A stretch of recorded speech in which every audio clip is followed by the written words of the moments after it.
This episode is brought to you by CoolStuffInc.com, the #1 seller of games and gaming accessories. And GatheringMagic.com, the #1 resource for Magic the Gathering news and articles.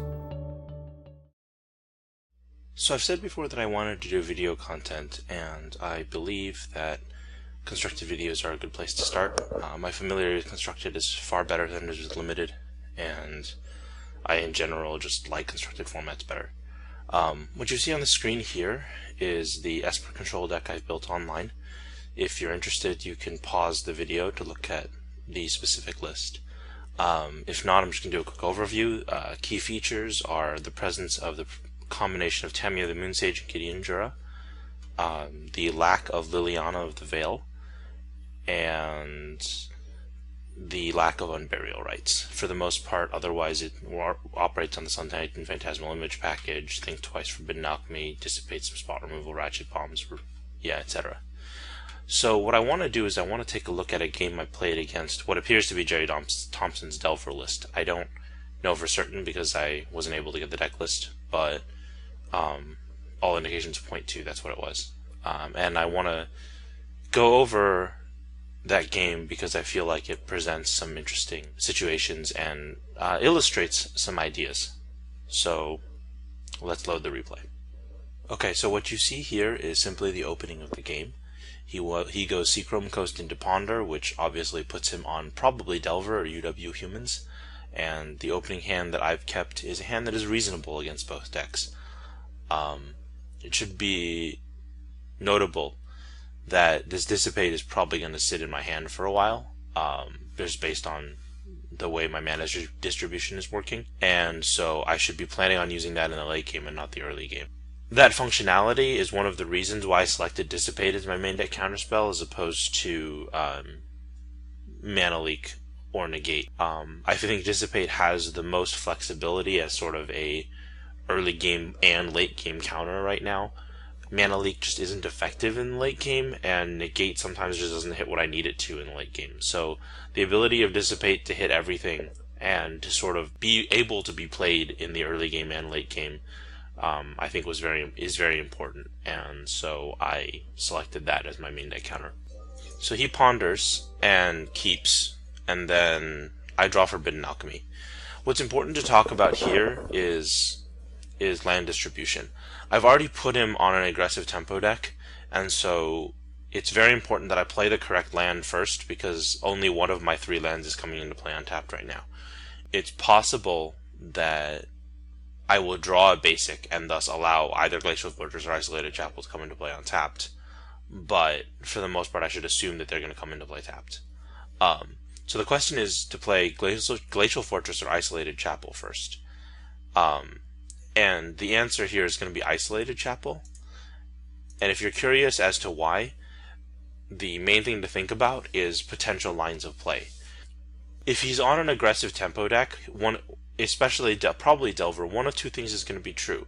Either he's going to be applying early pressure with the Delver of Secrets and Geist of St. Traft, or he's going to be more relying on like Restoration Angel and stuff like that, and spending his early turns playing Cataxian Probe, Gut Shot, Mana Leak, Dismember, things of that nature. If he's on the plan where he's applying pressure, I'm going to need to be able to cast Ratchet Bomb, Lingering Souls, and if I draw Deadweight, Doomblade, or Go for the Throat, I need to be able to cast those spells on time and quickly. The Forbidden Alchemy is not important. Alright?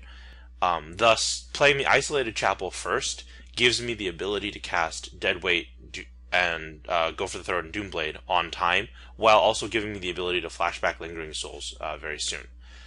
And also cast the Ratchet Bomb on turn 2 by playing the Ghost Quarter. If he's on the slower plan, I can simply play the Glacial Fortress next turn and still be able to cast the Forbidden Alchemy on turn 3, and so thus that gives me the flexibility of allowing me to cast all of my spells when I would need them. If he's on the more aggressive plan, I'm just not going to be able to cast this Forbidden Alchemy until later in the game, and so it's irrelevant that my Glacial Fortress is a little bit late. That's fine because I'll be able to use it to cast the Alchemy. Also, I'll probably draw another blue source, but that's neither here nor there. What's important is to understand what the lands you work with are capable of doing, and so Isolated Chapel first is definitely the better land to play. I have seen Control players lose games to making a mistake, like on turn 1 here, playing the Glacial Fortress instead of the Isolated Chapel, and then losing because they can't play the removal spell they drew next turn. So his second turn is going to be Delver of Secrets. The key thing to remember about this Delver is that he pondered already, so he knows if it's going to flip. Right? So once again, I draw a Drowned Catacomb, and I could play it here, but I am going to play the Ratchet Bomb. For Day of Judgment related reasons, I would play the Glacial Fortress instead of the Drowned Catacomb, also for Forbidden Alchemy related reasons. But the Ratchet Bomb here allows me to hedge against further plays. It allows me to do one of two things. If he set up his Delver so that it flips, I can simply just blow the Ratchet Bomb and kill it if I want to. Secondly, if he doesn't flip the Delver, I can then start working the Ratchet Bomb up to 3 counters, or I can just send it to 1 and kill the Delver anyway. But I can also start working it up to 3 counters. 3 counters to deal with the potential Geist of Saint Traft, or 4 counters to deal with the potential Restoration Angel, if I draw an untapped source for my Lingering Souls.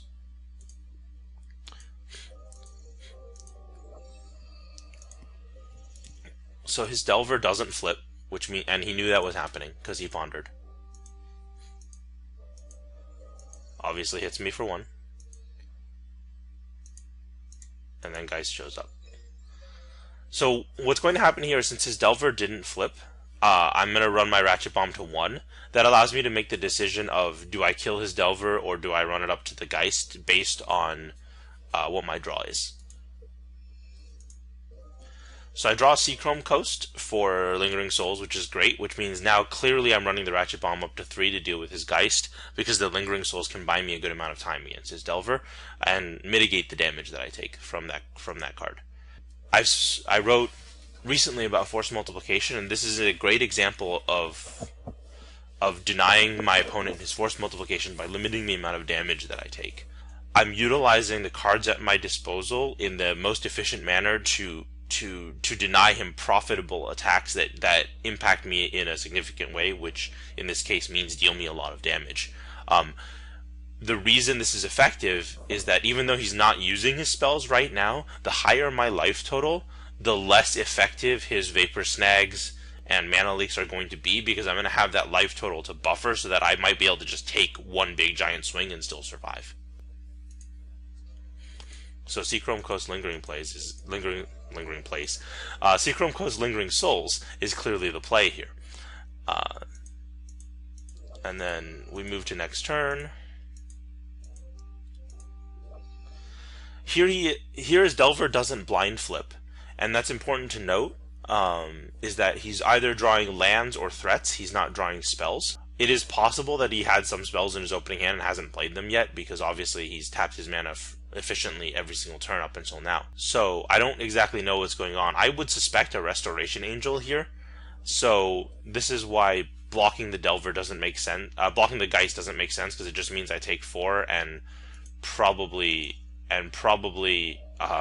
just get the Geist Restoration Angeled.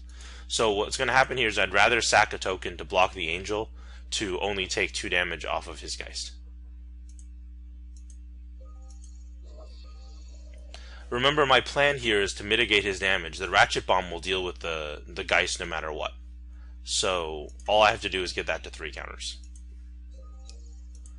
So, dutifully, the Ratchet Bomb goes to 2. And I untap and draw Day of Judgment.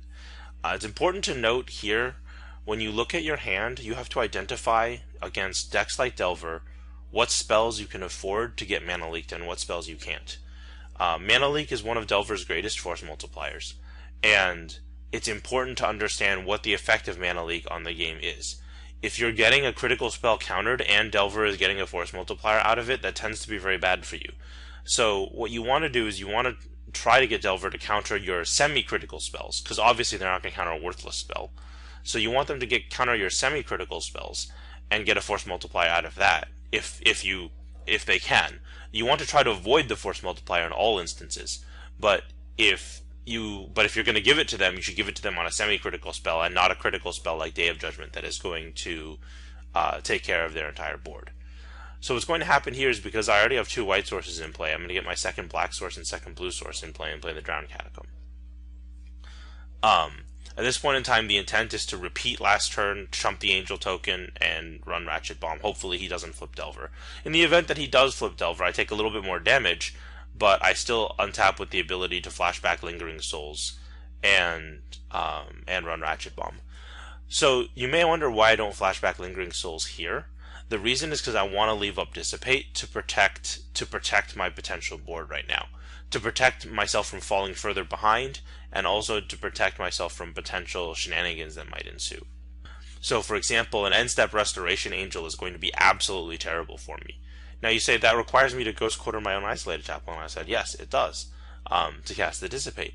But, since I have this Glacial Fortress, and I will be getting an island, I can still untap in Day of Judgment next turn. So, I really just don't want to be taking an excessive amount of damage, and I want to be protecting against, like, end-step Snapcaster Mages and Restoration Angels that may show up here. So dutifully here, Delver has a trick on my end step, which was not unexpected. He goes to Vapor Snag my token. My gut instinct here was to not counter it. I actually think that was probably incorrect. I was playing very quickly due to the fact that my connection was being laggy and dumb. And so I was simply not really thinking about my plays and going on autopilot and just F2ing through as much as possible. I saw the Vapor Snag and looked at my life total and instantly F2'd without actually really thinking about what was going on. I do think that countering the Vapor Snag here is an interesting and valid play. I do think that it is maybe slightly better, but definitely this is the situation that I really want to come look at later. So this is the board state we'll be coming back to. Note that Delver has 3 cards in hand, is at 20 life, and I'm at 17, and there's a Vapor Snag on the stack targeting my Spirit token. So we'll get back and examine the situation in more detail, but let's go on and look at the rest of the replay first. So the Vapor Snag resolves, and Delver blind flips off of a Divine Offering. This is actually really bad for me, because he can now Divine Offering my Ratchet Bomb, and hopefully he just doesn't have Mana Leak here to stop my Dissipate.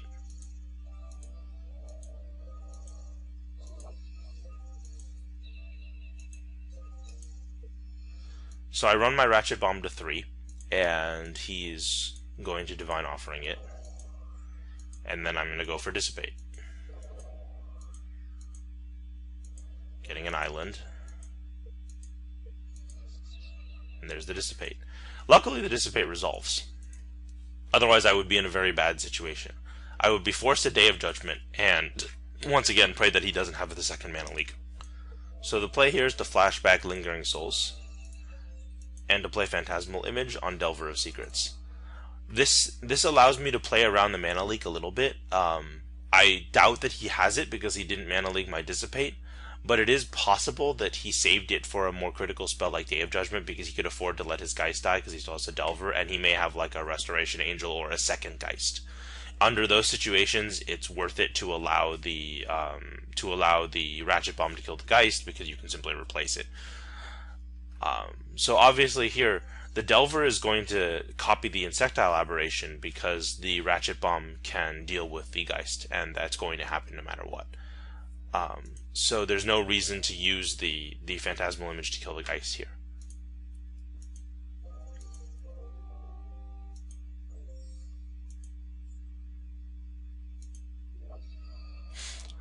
So he drew Vapor Snag and is now Vapor Snagging my flipped Delver, my Insectile Aberration, so that he can get in with his dudes again.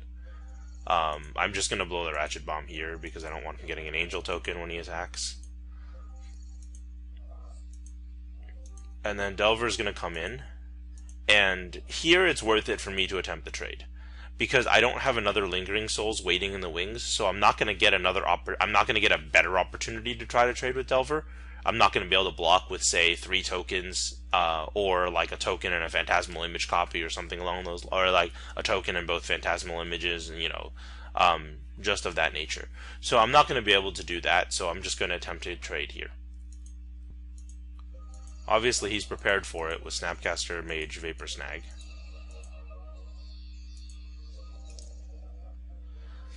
But the key here is that this taps him out, so I get the ability to play my Ghost Quarter and then just simply play Day of Judgment and be safe. It's a Restoration Angel.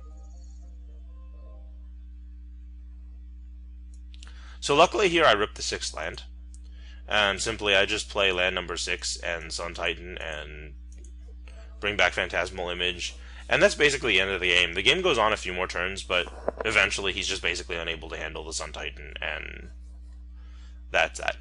So I'm going to stop the replay here. Note that I never cast this Forbidden Alchemy. Against Delver, when they're on a more aggressive plan, cards like Forbidden Alchemy and Think Twice are sometimes difficult to find effective times to cast. By the time you can cast them, it's in late game situations such like this. So it's not necessarily the biggest worry to get your early blue sources into play. As long as you will be able to cast those spells in the event that they're on a slower draw, it's generally fine. You generally want to get your black and white sources into play earlier. So let's stop the replay here and let's go look at that situation that I was talking about previously. So what you see here is a replication of the board state that I had in Modo. I apologize for the smallness of the cards. There's really not much I can do about it. I tried playing with the settings for this program, but there's just really no way of increasing the size of the board or everything else relevant. So if this doesn't work for you guys, if the cards are too small and you can't really tell whether or not what I'm doing or what the individual cards are, let me know. And I'll find a different way of doing this, but I still want to be able to show the board state and be able to manipulate it, because I think it's useful for this sort of analysis. If this ends up not being good for you guys, then I will probably just get a webcam and try to do this with physical cards on the floor. But anyway, let's continue. So this is a replication of the board state, and the Vapor Snag here is targeting the Spirit Token. I do think that it's relevant to consider what the opponent could have here. You have to assume the worst case scenario and the Delver is going to flip next turn, so when considering this sort of thing. It's obvious that my opponent hasn't been drawing spells, because his Delver would have flipped if that was the case, which means he's drawn creatures and lands primarily. It is still possible that he's had a mana leak, that he has a mana leak that he's been sandbagging, but the reason I've set up his hand to be the way it has is because Snapcaster Mage is a great way of him drawing a second mana leak as a creature. So I feel like Snapcaster Mage Restoration Angel mana leak is one of the worst possible hands he could have, and the worst possible card for him to draw is Divine Offering. So let's take a look at what happens in that situation here. So I'm going to go for this Dissipate, and then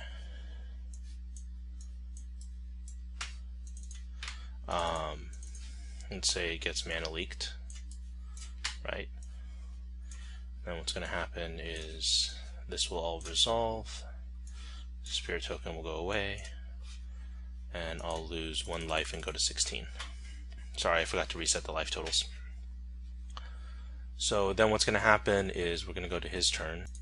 He's going to draw Divine Offering, flip Delver, and then attack me for 9. Bringing me to 7. When I go to charge the Ratchet Bomb, it's just going to get Divine Offeringed. And in that instance, when I go to my next turn, it doesn't really matter what I draw. I'm going to be forced to play Glacial Fortress and Day of Judgment this turn. So if he has a second mana leak here, if you see this Snapcaster Mage is a second mana leak, I'm just dead, right? But if it's not a second mana leak, these guys go away.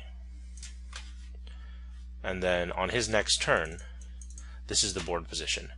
We're at 4 lands to 4 lands. He's got a Snapcaster Mage for a potential mana leak in his graveyard. He's got a Snapcaster Mage for potential mana leak in his graveyard and a Restoration Angel that he can play at the end of my turn.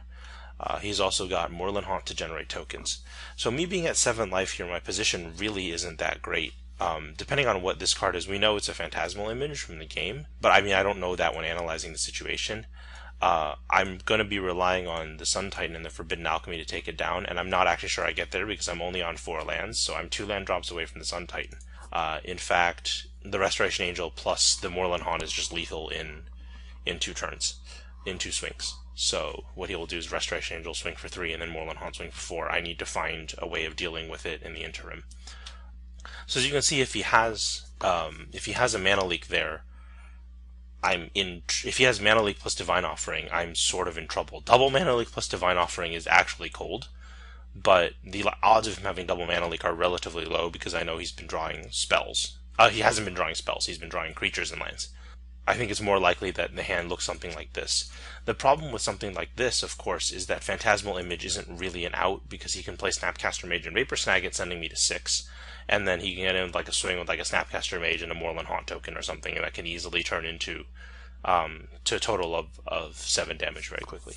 So let's back up and take a look at this situation if I don't dissipate the Vapor Snag.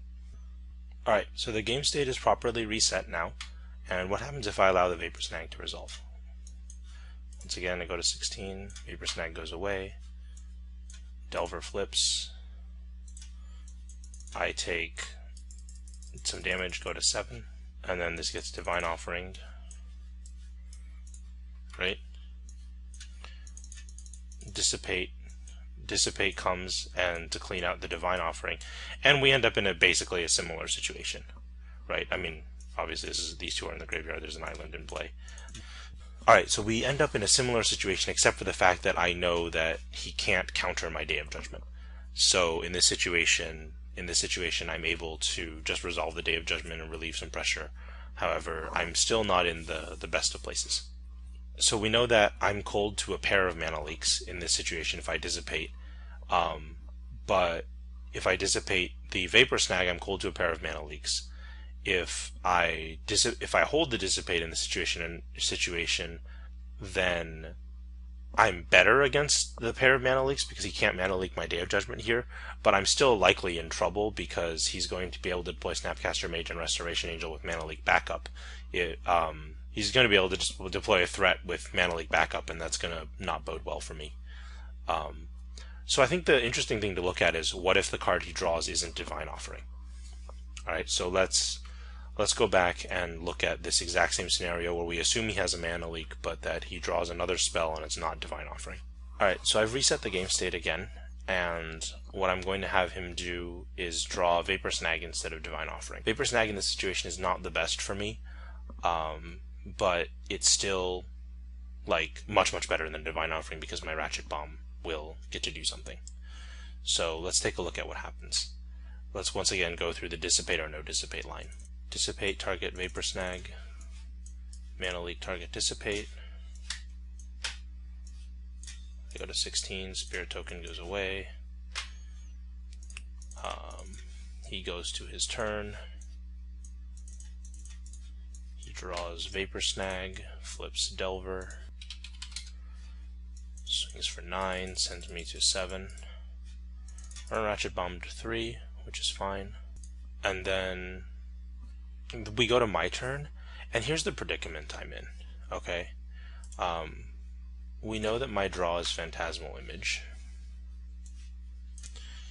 So in this situation, I'm essentially presented with a predicament. I can run the Day of Judgment out there, but at this point in time I'm vulnerable to a Snapcaster Mage, which he does have in this specific situation. I'm vulnerable to the Snapcaster Mage because and it's likely that he has it because he's been drawing creatures and lands and not spells. So in this situation, running out the Day of Judgment is not the greatest, especially when I already have the Ratchet Bomb to deal with the Geist.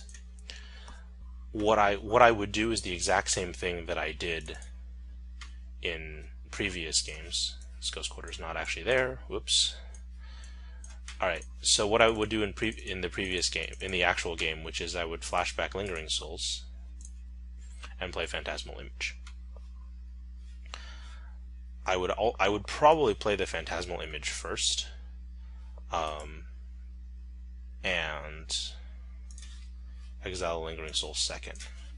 regardless of what happens, if he's smart, he snapcasters the Lingering Souls, because he has the Vapor Snag to deal with the Phantasmal Image. So this Phantasmal Image is a Flip Delver. And then we go to his turn. He untaps, I kill the Geist, and he Vapor Snags my token, and then he swings for 5 here. In this situation, if you look, I haven't drawn his card. I mean, he could draw a variety of things. If he draws a land here, you can see how it's really bad for me because I can just lose to the Restoration Angel. Regardless, he still has Moorland Haunt with me at 2, and I'm basically forced to run out a Day of Judgment here. In this situation, I probably actually just actively lose the game, and because the Snapcaster Mage here is just really, really bad for me. So once again, let's reset and take a look at what happens if I don't dissipate the Vapor Snag. Alright, so once again, we've done a similar thing where we've reset the game state, and now we're going to let the Vapor Snag resolve. Delver player draws Vapor Snag, flips Delver, and attacks for 9 again, sending me to 7. The end of turn, I run Ratchet Bomb. I get to untap with 5 mana instead of, well, I get to untap with 4 mana available to me after drawing Phantasmal Image, and able to do something very similar. The issue is that if I go for the Day of Judgment play, obviously it just gets mana leaked. And going for Day of Judgment here is valid because the Ratchet Bomb can deal with a potential future Geist. But the problem here is that, for example, if I go for the Phantasmal Image Lingering Souls play, right, it ends up in essentially the same position because he can simply just mana leak the Lingering Souls naturally, and then end step Vapor Snag the Phantasmal Image, and then hit me with the Delver for 3, sending me to 4. And now it may look like I'm in a better position here at 4 as opposed to 2 and with an extra land in play, and I am in a slightly better position. I am in a slightly better position because the Snapcaster Mage isn't on the table, but it's not a substantially better one. It's a very similar position. I have the access to the Dissipate once again, but probably not the mana to cast it. I have a Day of Judgment as a sweeper, but once again I'm still at a very precarious life total, and an end-step Restoration Angel or Snapcaster Mage is going to be a significant amount of pressure that I'm likely unable to deal with without an instant speed removal spell. So there's not a substantial difference in this line if I dissipate the Vapor Snag or I don't dissipate the Vapor Snag and try to hold it. Dissipating the Vapor Snag is a more forcing line. It forces him to have the mana leak, so in this situation it's actually good for me to dissipate the Vapor Snag, because if he doesn't have the mana leak, then I'm in a much better position. So let's take a look at no mana leak and why I believe playing Dissipate is valid, because it's a forcing line. It's possible he doesn't have mana leak because, once again, he's been drawing creatures and not spells. He's been drawing creatures and lands and not spells. Let's take a look at the no mana leak lines. So what I've done here is reset the game state again, and let's take a look at what happens with the flip off of Divine Offering but no mana leak. So once again, I'm going to go for the Dissipate. Vapor Snag is exiled, and I have a Spirit token. So we go to his turn. We know he's drawing Divine Offering, and then he's going to attack. What's going to happen here is I'm going to be able to block with my Spirit token and thus only take 5 damage. Then when I go to run my Ratchet Bomb to 3, he is going to go play Divine Offering, which is going to be all well and good, and then have really nothing to do after that. I'm going to go to my turn then in this situation and be able to draw the Phantasmal Image that I know I'm drawing, play Glacial Fortress. But I mean, obviously here it makes sense to play the Day of Judgment or to just do the Phantasmal Image Lingering Souls play. I have to do one of the two, And in this situation, Phantasmal Image Lingering Souls makes a lot of sense because I know that he doesn't have access to Vapor Snag because I just dissipated one. So if he has access to it, it's a second one. And Phantasmal Image can still deal with his Geist. So what will happen is Phantasmal Image will kill Geist, and I actually tapped wrong, but you get the idea. Lingering Souls will get exiled, making me a token and its clone, and then we'll go to his turn. And the thing here is that I don't actually know what's relevant for Delver to be drawing here that really can hurt me. If he already has a second Vapor Snag in his hand, which isn't that likely, I'm sort of in a bad spot because he can Vapor Snag both my tokens and get in for 3, but then I'm still at 9. If he draws a land for the sword here, it's not actually that bad because, yeah, sure, you play Equip Sword, but once again, Sword of Feast and Famine, right? So I can just chump with a Spirit token and then untap and kill everything with Day of Judgment, or if I draw or play Forbidden Alchemy, but probably just kill everything with Day of Judgment. A sword here could end up being a problem, but really I'm in a decent defensive position because I'm gonna have blockers for his Delver of Secrets, and I'm at 12 life. If I successfully dissipate the Vapor Snag, he's in a pretty bad position, and I'm in a pretty good one, despite my only having 4 lands. Alright, so let's now go take a look at the position and what happens if I hold the Dissipate and don't dissipate the Vapor Snag and he doesn't have Mana Leak. So once again here I've recreated the relevant portion of the game state. Let's see what happens when Vapor Snag resolves. Once again, I'm just going to put the Spirit token to the side here because I don't like remaking it. Assume worst case scenario, Delver flips off of... Oh, whoops. Delver flips off of a Divine Offering, not a Vapor Snag.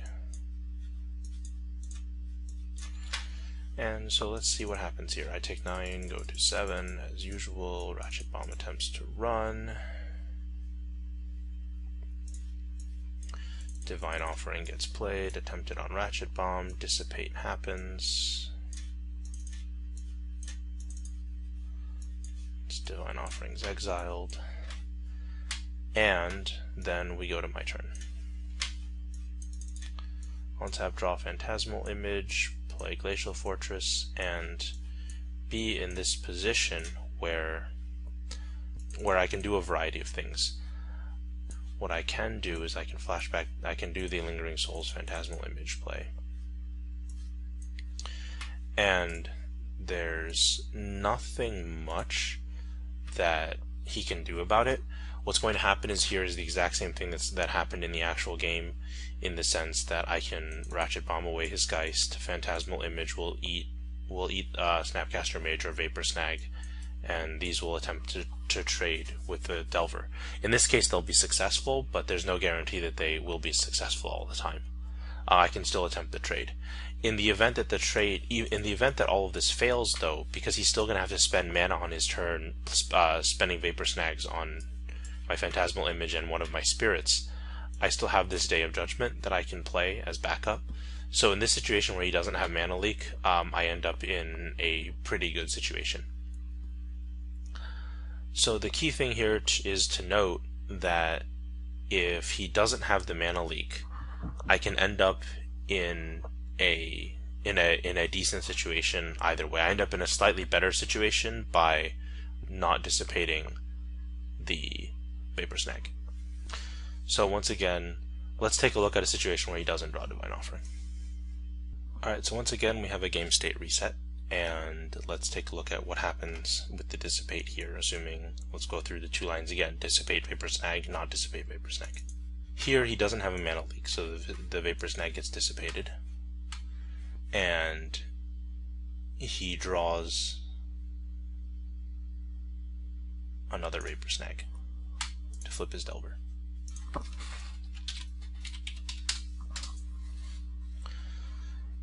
In this situation, probably the best thing he can do is to Vapor Snag my token.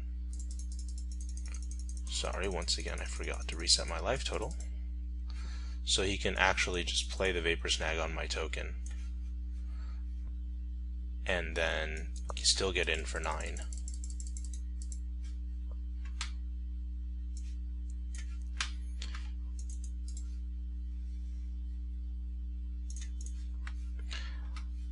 and then pass the turn.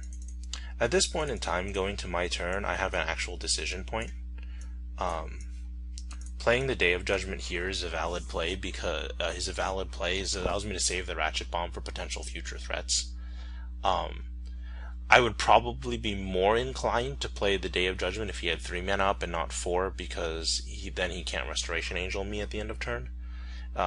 In this situation, this is going to end up being very similar to what happened in the actual game, because I'm just going to flashback Lingering Souls and play Phantasmal Image, and then he's going to Vapor Snag the Phantasmal Image. I'm going to Ratchet Bomb away the Geist of Saint Traft, attempt to trade with Delver, which will be successful, and it'll just leave him with a Snapcaster Mage. He might Restoration Angel at some point, but it's really not a huge deal. In this situation, I feel like my position is okay because I still have this Day of Judgment to fall back on, along with Forbidden Alchemy to find myself more lands. So in this situation, dissipating the Vapor Snag ends up in a decent situation for me. So let's see what happens if I allow the Vapor Snag to resolve. Alright, so once again we have a game state reset, and I'm going to allow the Vapor Snag to resolve this time. So we go to his turn, draws Vapor Snag, flips Delver, attacks for a bunch, and then end step go to run Ratchet Bomb to 3, which is fine, and we go to my turn where I draw this, where I draw a Phantasmal Image, not a Island. So what's going to happen here is I'm in an interesting position because this Glacial Fortress is going to come into play tapped because it's clearly the land I'm playing. And the problem with the situation is that he's got 4 mana available. I can have the Ratchet Bomb deal with his Geist, but I'm vulnerable to, once again, the whole sandbagging mana leak line. Because I let his Vapor Snag resolve, I don't know if he's got anything. I could try to take 4 off of the Delver here, but that doesn't seem like the greatest of plans. The plan likely here is to try to spend my mana this turn and then to have Dissipate up next turn. Because if I just rely on Dissipate this turn, I'm guaranteed to take some damage off of the Delver of Secrets. And then this Vapor Snag in the graveyard, that 1 damage off of the Vapor Snag actually becomes a real concern. So I would probably make the exact same play that I made in the game, Lingering Souls, Phantasmal Image. And a similar thing would happen here, where I'd get Vapor Snagged on my Phantasmal Image, and then we go to his turn.